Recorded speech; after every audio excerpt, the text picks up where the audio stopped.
Salam əziz şagirdlər, hər vaxtınız xeyir olsun. Bugün 21 dekabr tarixində OTK-nın sizlər üçün təşkil elədiyi sınav imtahanının Azərbaycan dili suallarına baxaq. 6-cı siniflər biraz daha diqqətli olun və baxaq görək suallarınızda nə deyir.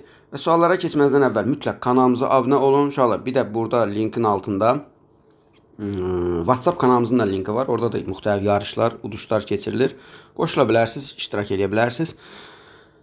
Belə, suallarınızda deyir ki, verilmiş sözlər üçün ortaq fikir. Baxın, kitab sözü necə yazılır? Kitab. Sümbül sözü də n ilə yazılır. Ona görə elə bunlar səhv yazılıb. Orfoqrafiyası yanlışdır. Digər variantlar doğrudur.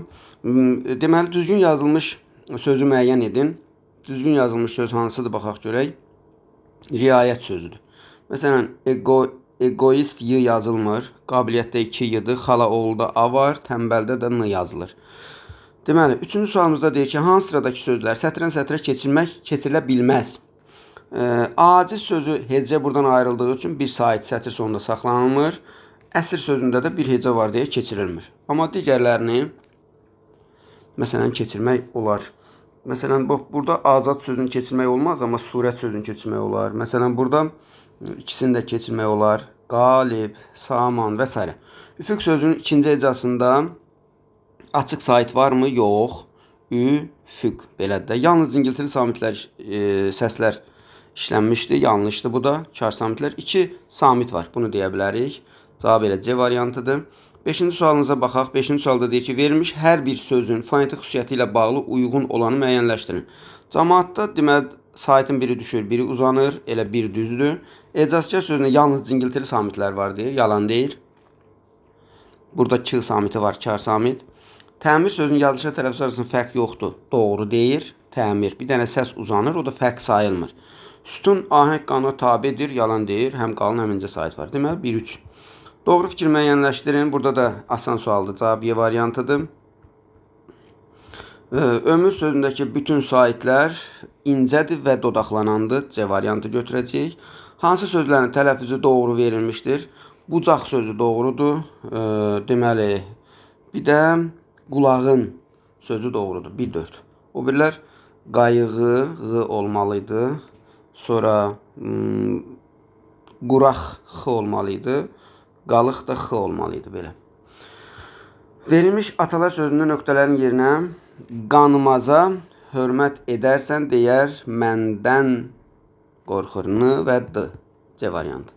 Məcazi mənalı ifadənin işləndiyi cümləni müəyyən edin deyir. Məcazi mənalı ifadənin işləndiyi nümunə elə stolun ayağı ifadəsi məcazidir. A variantını götürəcəyik. Növbəti sualımız 11-ci sualdır. Nöqtələrin yerinə n yazılmalıdır. Zənbil, bomba, burada m yazılır. Nöqtələrin yerinə m yazılmalıdır. Pambıq, çərşənbədə n yazılır. Deməli, burada n yazılanı, burada da m yazılanı götürürük. 1-3 A variantı.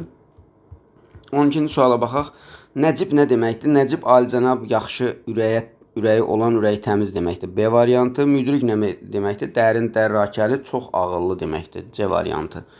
B, C, A variantı. Deməli, hansı ifadələr bir-biri ilə sinonimdir? Sadə, adi. Bəli, bunlar sinonimdir, o birilər sinonim deyil. Düzgün yazılmış söz istəyir bizdən. Burada da üzrlə sehir sözüdür. Məsələn, burada təxəyyül sözündə 2 y var. Şirniyyat sözündə 2 y var. Ədəbiyyat sözündə 2 y var və s. Hökümdar sözündə mənbədə də n yazılır. Deməli, hamısında səhv var. Deməli, cədvəldə uyğunluğu müəyyənləşdirin. Yalnız cingiltili samitlər işlənən, nahiyədə h kardır. Əzazil sözünü götürəcəyik, zərbə sözünü götürəcəyik. Çünki bunlarda yalnız cingiltili samitlər var. Burada da yalnız kar samitlər olan hansıdır? Xəyalda l var, y var, sahildə l var. Deməli, 6-nı götürəcəyik. 2-3-6, o da cavab Y variantı. Mətnimizdə istəsəz bir dəfə oxuyarsınız. Əgər oxumamısınızsa, belə baxa bilərsiniz. Mətnin yarısı da buradadır. Növbəti sualımız 16-cı suala baxaq. Mətndə deməli, üzərində rəqəm yazılmış. Hansı sözlər məcazi mənada işlənmişdir? Baxırıq. Üzərində rəqəm yazılmış uzanır sözüdür. Rast gəlinir. Baxın, burada gəlmək sözü, rast gəlmək məcazidir. Necə gəlir? Qaça-qaça, yoxsa tullana-tullana? Heç biri. Deməli, burada əkili sözü həqiqidir. 2-ni götürəcəyik məcazi. Bir də boy atmır. Boy nətər atır ki? Deməli 5. 2-5 variantı, o da Y variantı məcazidir. Tünd qərəflə verilmiş ifadəni əvəz edə bilən ifadə burada səbirdir, səbir. Səbir də dözümlə əvəz edəcəyik. Deməli, mətndə giriş hissəsinə əlavə edilə bilər. Giriş hissəsinə əlavə edilə bilər. B variantı. Bax, buraya əlavə edirik. Pambıq dünyanın ən sürətlə böyüyən bitkisi hesab olunur.